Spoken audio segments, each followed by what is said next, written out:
Hi hello welcome to our channel. మీరు చూస్తున్నారు Nivas TV cosmic వాస్తు. నేను మీ ఆస్ట్రో న్యూమరాలజిస్ట్ నివాస్ వాల్మీకి. ఈరోజు ఈ వీడియోలో టాపిక్ ఏంటంటే అసలు కాస్మిక్ వాస్తుని స్టార్టింగ్ నుంచి ఎండింగ్ వరకు మనం సవివరంగా ఈ ఛానల్లో తెలుసుకుంటాం.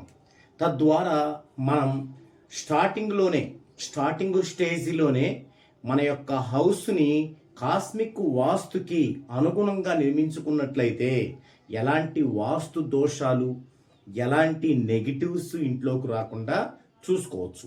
కాబట్టి మనం ఈ కాస్మిక్ వాస్తు మీద అవగాహనని పెంచుకోవటానికి ప్రయత్నిద్దామండి. మనం ఇప్పటి వరకు చూసాం వాస్తు అంటే చతురస్రాకారంగా కానీ దీర్ఘ చతురస్రాకారంగా కానీ ఒక హౌస్ ఉండాలి. ఆ హౌస్కి 8 దిక్కులు ఉంటాయి. 4 దిక్కులు 4 మూలలు 8 ఉంటాయి. వాటిల్లో నైరుతి మూలలో మనం బరువు ఎక్కువ ఉండాలని, వాయవ్యంలో ఉండకూడదని, ఈశాన్యంలో ఉండకూడదని ఇలా కొన్ని కండిషన్లు పెట్టుకున్నాం. ఇవన్నీ కరెక్ట్ కాదా అంటే కరెక్టే.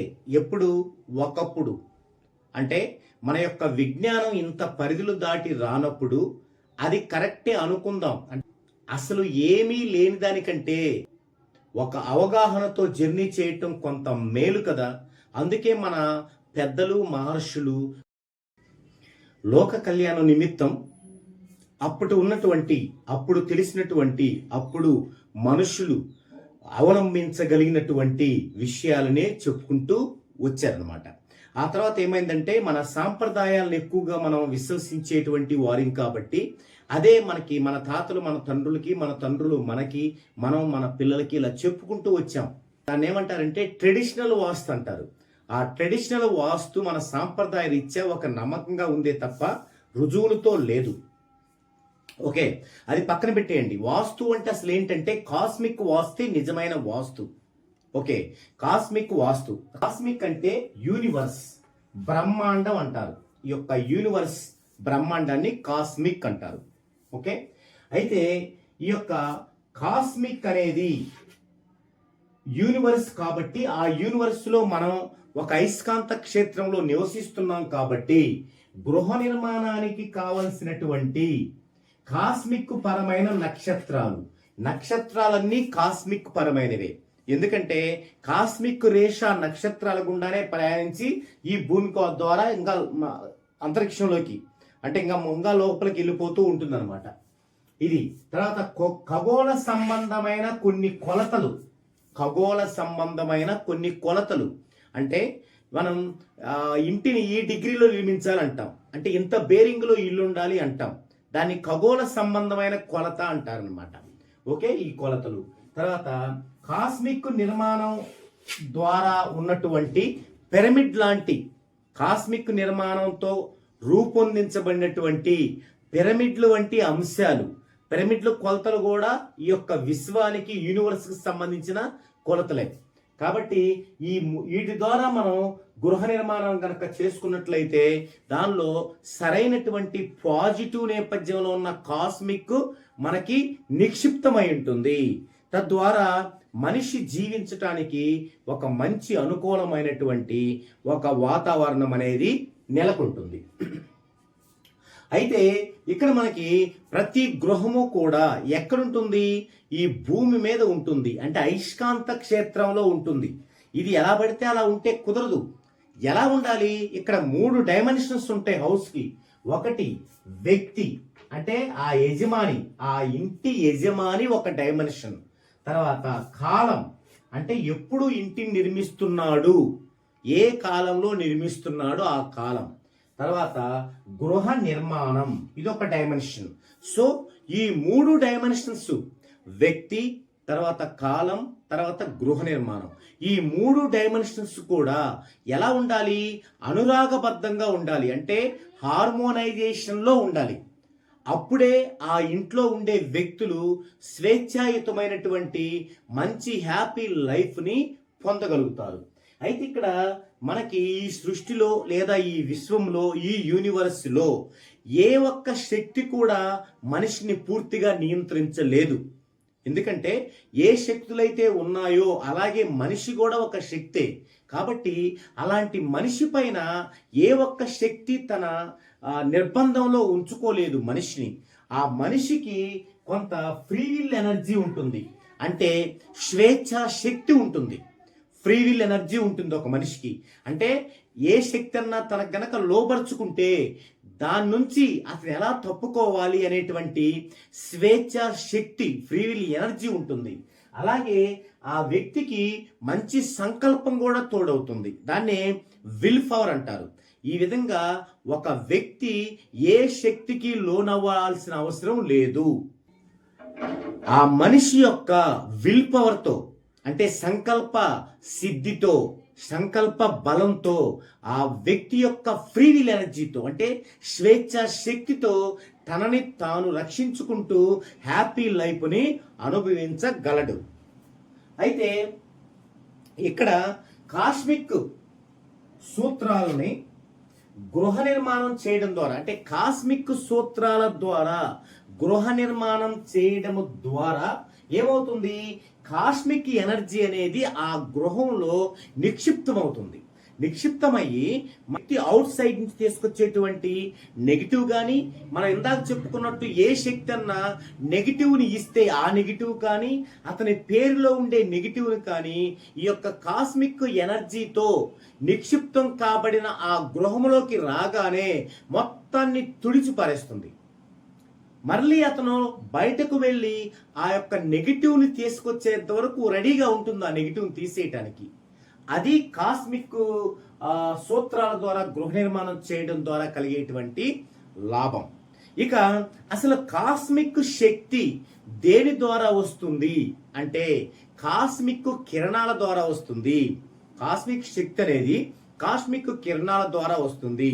కాస్మిక్ కిరణాలకి ఈ యొక్క విశ్వములో ఎన్నో వాహకాలు ఉంటాయి, కానీ మన భూమి మీద మాత్రం కాస్మిక్ రేస్ యొక్క వాహకం ఏంటంటే మానవుని యొక్క బాడీ, మనిషి యొక్క శరీరమే ఆ యొక్క కాస్మిక్ రేస్కి వాహకాలు. మీరు గనక గమనించినట్లయితే ఒక 60-70 సంవత్సరాల క్రితం చూడండి, మనకి బెగ్గర్స్ ఉండేవాళ్ళు, బిచ్చగాళ్ళు ఉండేవాళ్ళు. వాళ్ళు ఏం చేసేవాళ్ళు, కాళ్ళకి చెప్పులు ఉండవు, నెత్తికి టోపీ ఉండదు, వర్షంలో తడుస్తుంటారు, ఎండలో ఎండుతుంటారు, తర్వాత ఆ స్నానం కూడా ఎప్పుడో చేస్తుంటారు. ఆకలి అయితే వారికి బజార్లో దొరికేటువంటి ఏదో ఒక ఫుడ్ తింటుంటారు ఆ టైంకి. మరి అలాంటి వాళ్ళకు కూడా ఏ రోగాలు వచ్చినట్టు లేవు. ఇప్పుడు మనం చూస్తున్నటువంటి షుగర్ కానీ బీపీ కానీ ఇలాంటి ఏ రోగాలు లేవు. ఎందుకు లేవో తెలుసా? అదే కాస్మిక్ రేస్ యొక్క గిఫ్ట్ అది. అంటే నిరంతరం ఈ భూమి మీద విశ్వం నుంచి, అంతరిక్షం నుంచి కాస్మిక్ రేస్ వస్తూనే ఉంటాయి. అయితే అవి మన హెడ్ మీద పడి హెడ్ గుండా మన బాడీలోంచి వచ్చి అరికాలు పాదాల గుండా భూమిలోకి వెళ్తాయి, మన వాహకం. అవి అలా వెళ్ళడం ద్వారా మన ఒంట్లో ఉండేటువంటి నెగిటివ్ మొత్తం న్యూట్రల్ అయిపోతుంది. అంటే అనారోగ్యాలు ఏవి రావన్నమాట. అయితే మరి ఇప్పుడు మనకెందుకు వస్తున్నాయి రోగాలు, వ్యాధులు అంటే మనము ఆ యొక్క కాస్మిక్ రేస్కి వ్యతిరేకమైన పనులు చేస్తున్నాం. ఏంటది? మనము టోపీలు పెట్టుకొని తిరుగుతున్నాం, ఆ రేసు పడలేవు, అంటే మనకి మన పైన పడలేవు. తర్వాత ఒకవేళ టోపీలు లేకపోయినా పడినా కింద చెప్పులో షూనో వేసుకొని తిరుగుతున్నాం, అంటే అది భూమిలోకి వెళ్ళలేదు. అది మన వాహకంగా చేసుకొని మన యొక్క పాదాల గుండా భూమిలోకి వెళ్ళినప్పుడే అప్పుడు మన యొక్క వ్యాధులు అనేవి ఏమీ ఉండవు. ఇప్పుడు మీరు గమనించినట్లయితే చెప్పులు లేకుండా పచ్చక బయళ్ళ మీద పొద్దున్నే వాకింగ్ చేయమంటారు, విన్నారా? కారణం అదే. అంటే ఆ యొక్క రేస్ అనేవి మన నడినెత్తి పైన పడి మన పాదాల గుండా భూమిలోకి పోవటం అనేది అక్కడ సిస్టమ్ అనమాట. ఇంకొక పని ఏం చేస్తున్నాం, అప్పుడు క్రితంలో ఏంటి, చెట్టు తొరల్లోనో లేకపోతే గృహల్లోనో నివసిస్తూ ఎక్కువ బయట తిరిగే వాళ్ళం. కానీ ఇప్పుడేం చేస్తున్నాం, మనం కట్టుకునేటువంటి గృహాలు కూడా సిమెంట్తో, ఐరన్తో కట్టుకుంటున్నాం. అంటే ఏమవుతుంది అప్పుడు, ఆ యొక్క రేస్ అనేవి ఆ యొక్క భవనం పైకప్పు మీద పడి స్ట్రైట్ గా రాకుండా వక్రీభవనం చెందుతాయి. వక్రీభవనం చెంది మరి ఎక్కడికి వెళ్తాయి? మరలా గృహంలోకే వస్తాయి. మరి గృహంలో ఎటు వస్తాయి? ఇది పాయింట్. ఎటు వస్తాయంటే మనకి నైరుతి వైపుకి వస్తాయి. అందుకే మన పెద్దలు అప్పట్లో నైరుతిలో బరువులు ఉంచమన్నారు. ఎందుకు ఉంచమన్నారు? అవి నైరుతి వైపుకు రాగానే ఆ బరువుల పైన పడి మరలా వక్రీభవనం చెంది బయటికి వెళ్ళిపోతాయి అవుట్ సైడ్కి.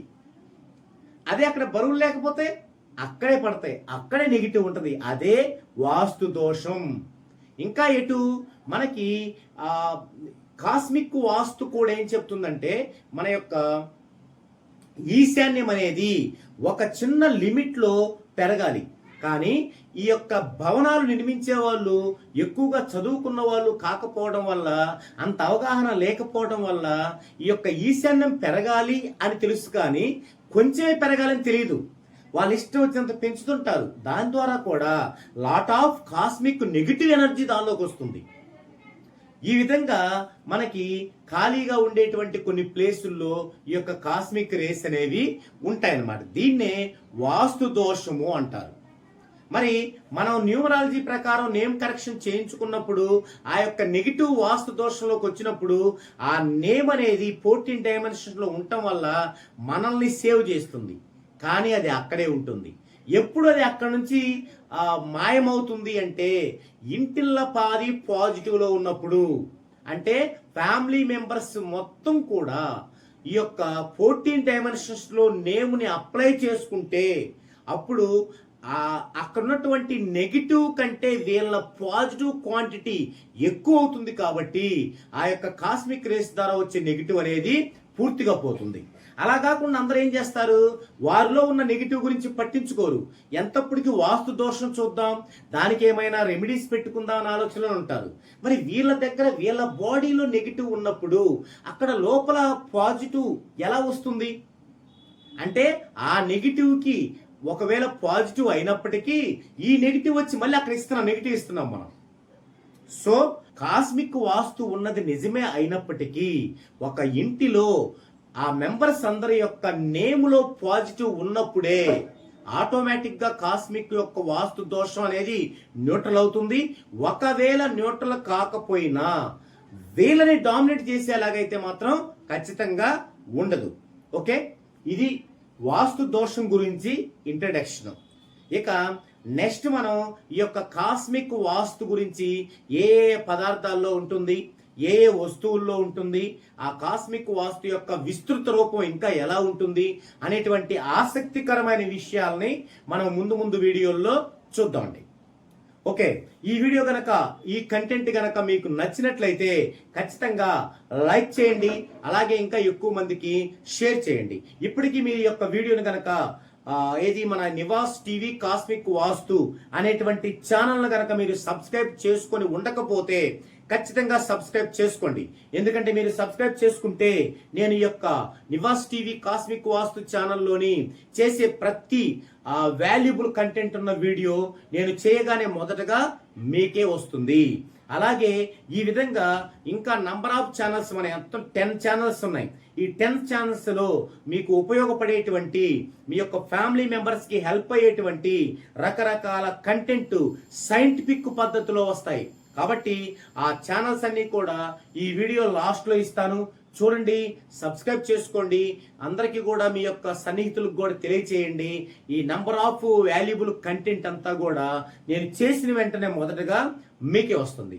ఇదే కాకుండా ఇంకేదైనా కంటెంట్ మీకు కావాలనుకున్నా కూడా కింద కామెంట్లో తెలియజేయండి. అలాగే దీన్ని లైక్ చేయండి. తర్వాత మీరు ఈ లైక్ చేసినట్టుగా కింద కామెంట్లో తెలియజేయండి. ఎందుకంటే ప్రతి నెల కూడా ఎవరైతే ఎక్కువగా లైక్ చేస్తున్నారో వారిని ఒక లాటరీ సిస్టంలో తీసి వారికి కొన్ని సర్వీసులు ఫ్రీగా, కొన్ని సర్వీసులు ఎక్కువ డిస్కౌంట్తో ఇవ్వటమే కాకుండా కొన్ని ప్రైజులు కూడా అందచేయటం జరుగుతుంది. ఎందుకంటే మీరు లైక్ చేస్తూ ఉన్నట్లయితే, మీరు ఎక్కువగా లైక్ చేస్తున్నారు కదా అని గూగుల్ అల్గారిథం ఏం చేస్తుందంటే ఎక్కువ మందికి పంపిస్తుంది. అంటే మీకు ఏదైతే ఇప్పుడు హెల్ప్ఫుల్గా ఉందో ఇది ఎక్కువ మందికి చేరే అవకాశం ఉంటుందన్నమాట. అందుకే మేము ఇలా ఎంకరేజ్ చేస్తున్నాం. ఓకే, ఇది వీడియోలో కంటెంట్. మరో డిఫరెంట్ కంటెంట్తో మరో డిఫరెంట్ వీడియోలో మరలా కలుద్దాం.